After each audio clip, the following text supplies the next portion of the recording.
Hi అండి, అందరికీ నమస్తే. మీరు ఎలా ఉన్నారు? నేను బాగున్నాను. ఈరోజు వచ్చి చికెన్ పచ్చడి అండి. కేజీ చికెన్ని తీసుకోవాలి. చికెన్ వాటర్లో కడిగి స్టవ్ వెలిగించుకొని గిన్నె పెట్టుకొని చికెన్ వేసుకొని కొద్దిగా పసుపు వేసుకొని ఉడికించుకోవాలి. చికెన్లో వాటర్ మొత్తం పోయిందాకా ఉడికించుకొని స్టవ్ ఆఫ్ చేసుకొని వేరే బాండి పెట్టుకొని నూనె వేసుకొని నూనె హీట్ ఎక్కిన తర్వాత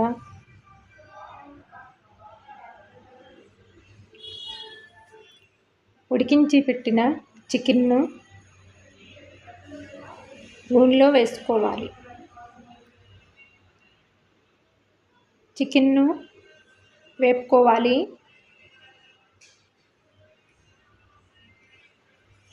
వేగిన తర్వాత చికెన్ను తీసుకోవాలి. తీసుకొని అదే నూనెలో అల్లం వెల్లుల్లి పేస్టు వేసుకోవాలి. అల్లం వెల్లుల్లి పేస్టు వేగిన తరువాత చికెన్ను సరిపడా అంత చిన్న కప్పులో కారం తీసుకున్నానండి. అదే కప్పుతో ఉప్పు కూడా తీసుకోవాలి. తీసుకొని నూనెలో వేసుకొని కలుపుకోవాలి.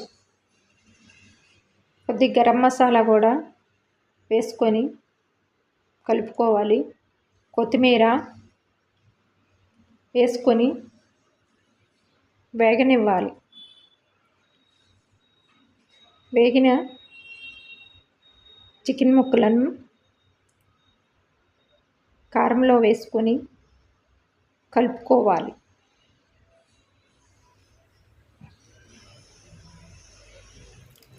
ఒక 3 నిమ్మకాయలను రసం పిండుకొని చికెన్లో కలుపుకోవాలండి. చికెన్ పచ్చడి అయితే చాలా టేస్ట్గా ఉంటుందండి.